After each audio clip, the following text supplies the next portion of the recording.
Hello दोस्तों, स्वागत है आपका हमारी YouTube channel target exam only में। क्लास शुरू करने से पहले सबसे पहले हम अपने फ्री बैच के बारे में देख लेते हैं।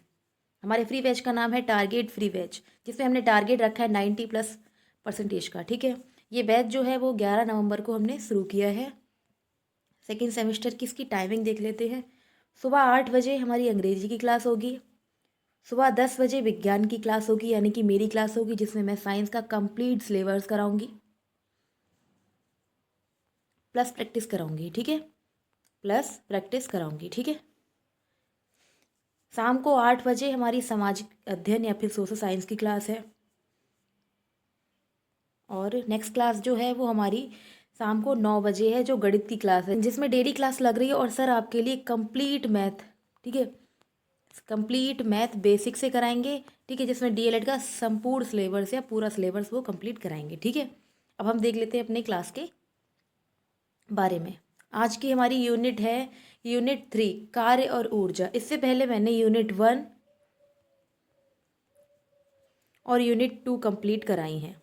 अगर आपने मेरी पिछली क्लासेस यूनिट 1 और यूनिट 2 की क्लास नहीं देखी है तो डिस्क्रिप्शन बॉक्स में लिंक पड़ा है, इसकी मैंने प्लेलिस्ट बना दी है कंप्लीट क्लास की। ठीक है, तो आप उसको देख सकते हैं। तो शुरू करते हैं हम अपनी क्लास। पहला क्वेश्चन है, ऊर्जा से आप क्या समझते हैं? ऊर्जा का मात्रक बताइए और ऊर्जा कितने प्रकार की होती है। क्या है क्वेश्चन? ऊर्जा से आप क्या समझते हैं? ऊर्जा का मात्रक बताइए, ऊर्जा कितने प्रकार की होती है। तो इसका उत्तर देख लेते हैं हम। किसी वस्तु में कार्य करने की क्षमता, किसी वस्तु में कार्य करने की क्षमता अर्थात परिवर्तन करने की क्षमता, किसी वस्तु में कार्य करने की क्षमता अर्थात परिवर्तन करने की क्षमता, अर्थात परिवर्तन करने की क्षमता ऊर्जा कहते हैं। ठीक है, परिवर्तन करने की क्षमता और कार्य करने की क्षमता को हम क्या कहते हैं? ऊर्जा कहते हैं। यदि किसी वस्तु में कार्य करने की क्षमता रहती है, यदि किसी वस्तु में कार्य करने की क्षमता रहती है तो हम कहते हैं कि वस्तु में ऊर्जा है। क्या है इसमें? यदि किसी वस्तु में कार्य करने की क्षमता होती है तो हम कहते हैं कि वस्तु में ऊर्जा है। किसी वस्तु को, किसी वस्तु की गति, किसी वस्तु की गति उसकी स्थिति, उसकी आकृति परिवर्तन के कारण हो सकती है। किसी वस्तु में ऊर्जा जो है, उसमें ऊर्जा निहित किस प्रकार से हो सकती है? उसमें ऊर्जा निहित वस्तु की गति के कारण हो सकती है। उसमें ऊर्जा निहित जो है वो, उसमें ऊर्जा निहित वस्तु की गति के कारण हो सकती है, वस्तु की स्थिति के कारण हो सकती है और वस्तु के आकृति परिवर्तन के कारण हो सकती है। ठीक है, किसी वस्तु की गति के कारण ऊर्जा हो सकती है, किसी वस्तु की स्थिति के कारण ऊर्जा हो सकती है तथा उसकी आकृति परिवर्तन के कारण भी ऊर्जा हो सकती है। ठीक है, आगे देखते हैं ऊर्जा के बारे में कुछ महत्वपूर्ण बातें। ऊर्जा के बारे में कुछ महत्वपूर्ण बातें। तो पहली है हमारी, ऊर्जा को कार्य से मापा जाता है। ऊर्जा को कार्य से मापा जाता है, इसीलिए ऊर्जा और कार्य के मात्रक समान होते हैं। बिल्कुल सही बात है कि कार्य करने की क्षमता को ही तो हम ऊर्जा कहते हैं। इसी प्रकार से कह सकते हैं कि ऊर्जा को कार्य से मापा जाता है। कार्य और ऊर्जा के मात्रक जो होते हैं वो सेम होते हैं। क्या होते हैं? सेम होते हैं या एक ही होते हैं। ठीक है, अगला पॉइंट है हमारा, एसआई पद्धति में ऊर्जा का मात्रक, एसआई पद्धति में ऊर्जा का मात्रक जूल होता है। एसआई पद्धति में ऊर्जा का मात्रक जूल होता है, जबकि सीजीएस पद्धति में ऊर्जा का मात्रक अर्ग होता है। क्या होता है? सीजीएस पद्धति में ऊर्जा का मात्रक क्या होता है? अर्ग होता है। और एसआई पद्धति में क्या होता है? जूल होता है। नेक्स्ट पॉइंट देखते हैं, ऊर्जा एक अदिश राशि है। ऊर्जा कैसी राशि है? ऊर्जा एक अदिश राशि जिसमें परिणाम तो होता है लेकिन दिशा नहीं होती है, जिसमें परिणाम तो होता है लेकिन दिशा नहीं होती है। ठीक है, अगला पॉइंट है हमारा, ऊर्जा को एक रूप से दूसरे रूप में बदला जा सकता है। बिल्कुल सही बात है, ऊर्जा को एक रूप से दूसरे रूप में बदला जा सकता है। कैसे? जैसे कि हम बल्ब लेते हैं। ठीक है, बल्ब लेते हैं, बल्ब, इलेक्ट्रिक बल्ब लेते हैं, जिसमें हम क्या करते हैं, उसमें विद्युत धारा देंगे तो वो विद्युत धारा परिवर्तित होकर किस में बदल जाएगी? प्रकाश ऊर्जा में बदल जाएगी। ठीक है, उसमें विद्युत ऊर्जा जो है बल्ब के जलने पर विद्युत ऊर्जा जो होती है वो प्रकाश ऊर्जा में बदल जाती है। ठीक है, तो इसी प्रकार से हम कह सकते हैं कि ऊर्जा को एक रूप से दूसरे रूप में बदला जा सकता है। ठीक है, अगला पॉइंट है हमारा, ऊर्जा वस्तु नहीं है, इसे देखा नहीं जा सकता और ना ही इसकी कोई छाया होती है। इसका मतलब ये है कि ऊर्जा को हम देख नहीं सकते हैं, ऊर्जा कोई वस्तु नहीं है जो हमें दिखाई देगी। ठीक है, और ना उसकी कोई छाया पड़ती है, तो ऊर्जा जो है वो अदृश्य होती है। ठीक है, अब देख लेते हैं ऊर्जा के प्रकार के बारे में। ऊर्जा मुख्य रूप से दो प्रकार की होती है। ऊर्जा मुख्य रूप से दो प्रकार की होती है। पहली है स्थितिज ऊर्जा और दूसरी है गतिज ऊर्जा।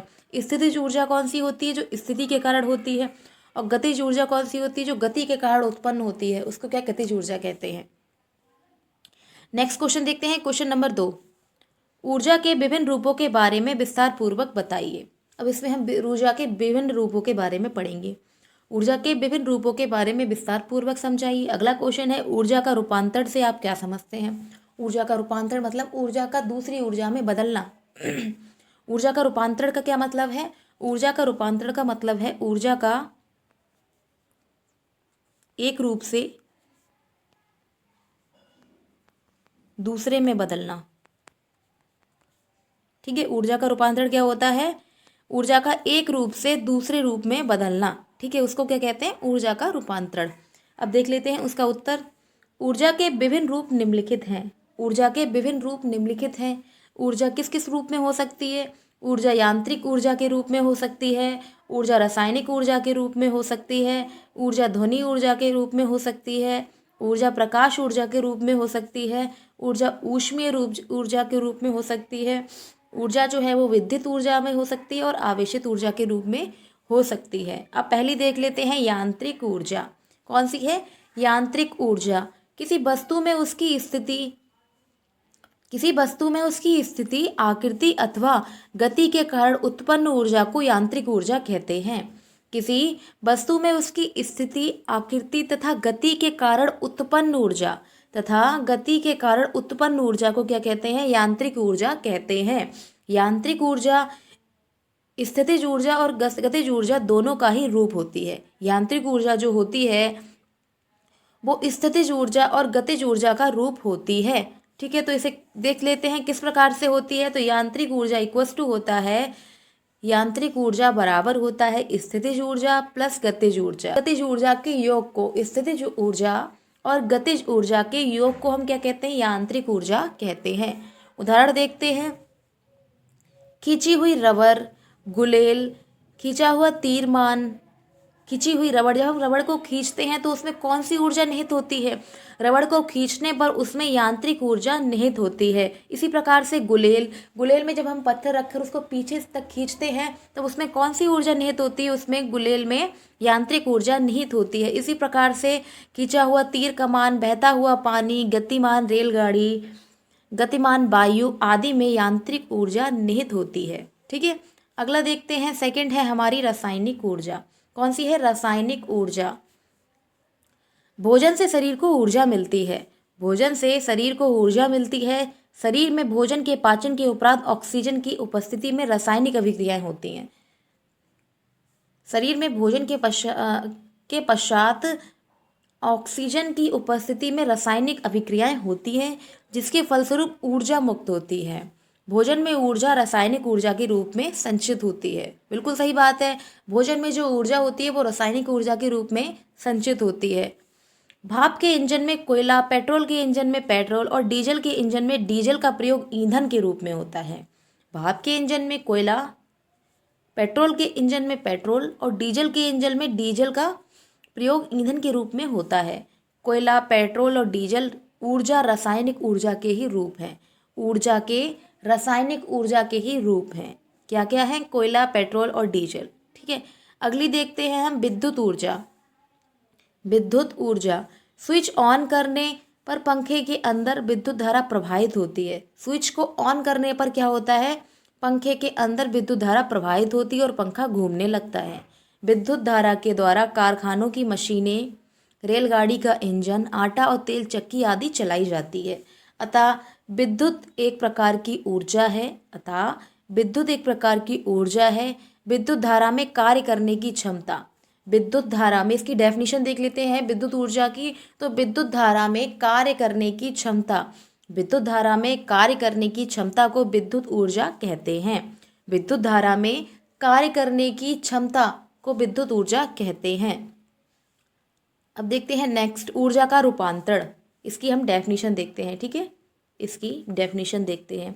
ऊर्जा का एक रूप से दूसरे रूप में परिवर्तित होना, ऊर्जा का एक रूप से दूसरे रूप में परिवर्तित होना ऊर्जा का रूपांतरण कहलाता है।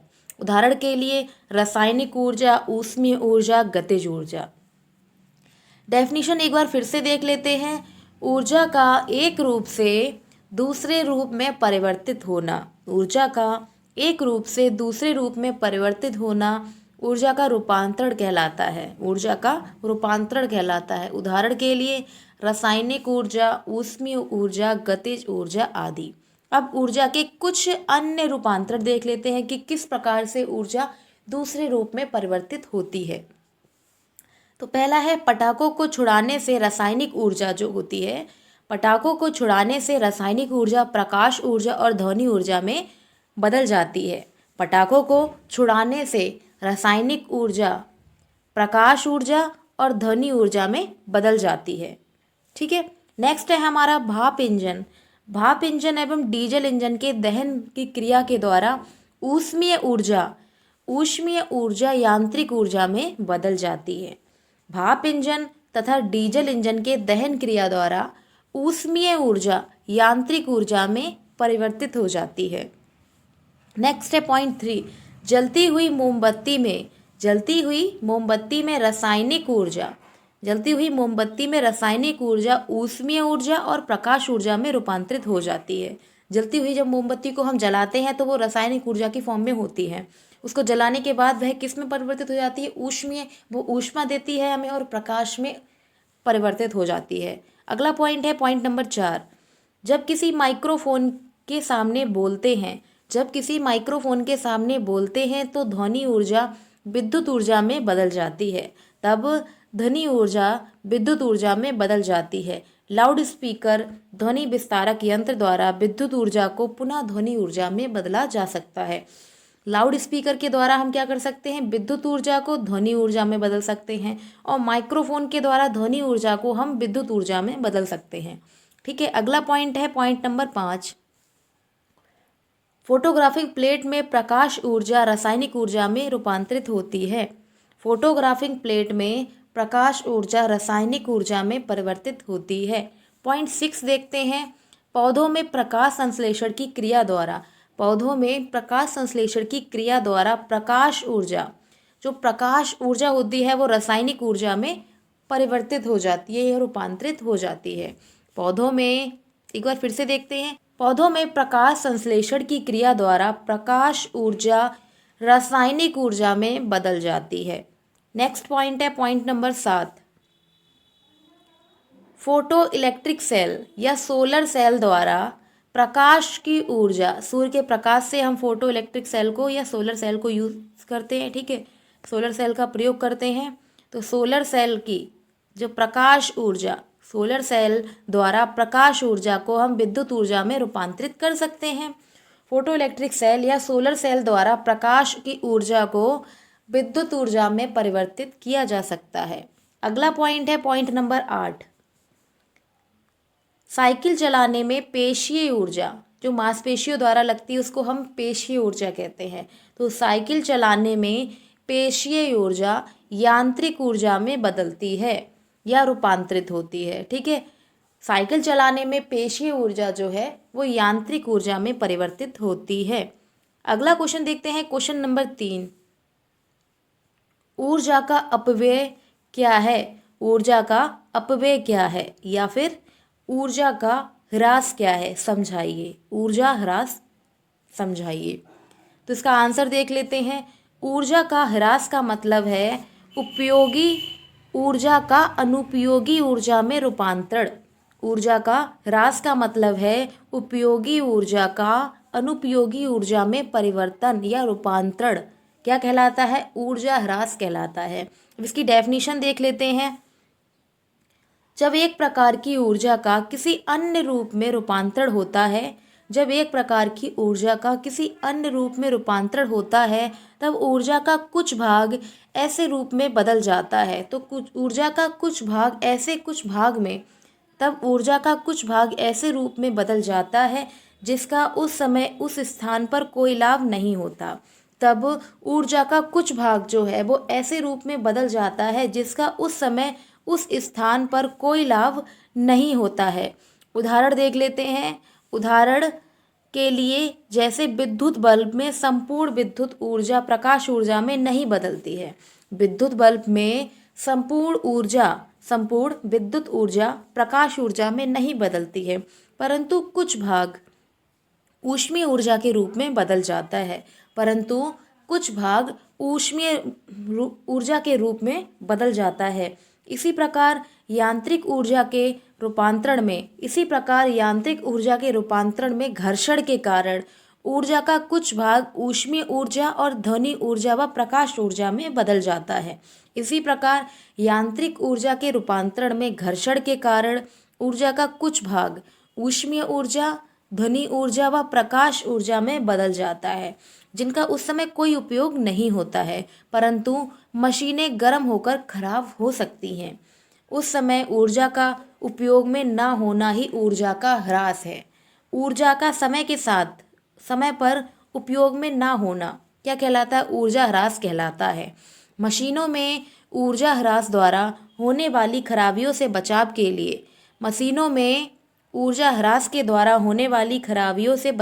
लिए मशीनों में नियमित रहना चाहिए। मशीनों में नियमित रूप से ये गलत है, ठीक है। मशीनों में नियमित रूप से स्नेहक व ग्रीस का प्रयोग करना चाहिए। मशीनों को खराबियों से बचाने के लिए हमें स्नेहक व ग्रीस का उपयोग करना चाहिए। अब इसकी डेफिनेशन एक बार फिर से देख लेते हैं ऊर्जा ह्रास की। जब एक प्रकार की ऊर्जा का किसी अन्य रूप में रूपांतरण होता है, तब ऊर्जा का कुछ भाग जो है ऐसे रूप में बदल जाता है जिसका उस समय कोई स्थान या कोई लाभ नहीं होता है। उदाहरण के लिए, जैसे विद्युत बल्ब में संपूर्ण विद्युत ऊर्जा प्रकाश ऊर्जा में नहीं बदलती है, परंतु उसका कुछ भाग जो है वो ऊष्मीय ऊर्जा में बदल जाता है। इसी प्रकार यांत्रिक ऊर्जा के रूपांतरण में घर्षण के कारण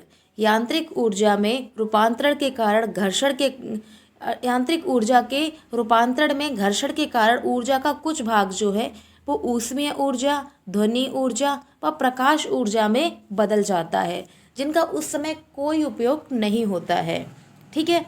उस समय ऊर्जा का उपयोग में ना होना ऊर्जा ह्रास कहलाता है। उस समय ऊर्जा का उपयोग में ना होना ही ऊर्जा का ह्रास कहलाता है। मशीनों में ऊर्जा के ह्रास द्वारा होने वाली खराबियों से बचाव हेतु मशीनों में नियमित रूप से स्नेहक व ग्रीस का प्रयोग करना चाहिए, ठीक है। मशीनों में ह्रास द्वारा होने वाली खराबियों को दूर करने के लिए हमें किसका प्रयोग करना चाहिए? स्नेहक व ग्रीस का प्रयोग करना चाहिए। तो ये थी डीएलएड सेकेंड सेमेस्टर साइंस के यूनिट 3, जिसमें मैंने आपके लिए कुछ इंपॉर्टेंट क्वेश्चन कराए हैं। इसका पार्ट 2 हम कल पढ़ेंगे, ठीक है। अगर आपने मेरी पिछली क्लासेस नहीं देखी हैं तो डिस्क्रिप्शन